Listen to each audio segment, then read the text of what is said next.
Ibrahima Konaté, il y en a plein qui disent ouais c'est le même profil que Pacho, ça sert à rien de le recruter.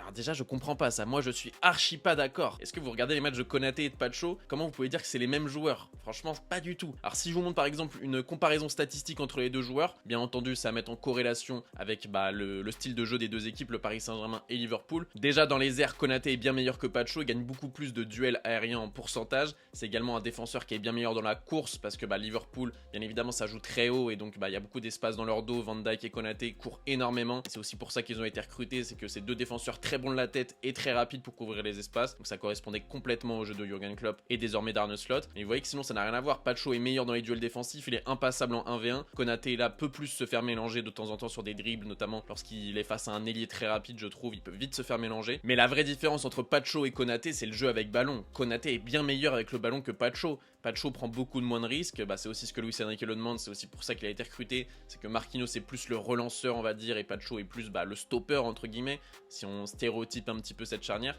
Donc non, moi je suis pas du tout d'accord avec les gens qui disent que Konaté et Pacho jouent de la même façon. Peut-être que certaines personnes font un énorme stéréotype parce que c'est deux joueurs très physiques qui sont noirs de peau. Peut-être que certains se disent que c'est des mecs qui n'ont pas de pied tout simplement. Il y a des gros clichés comme ça que je déteste dans le foot.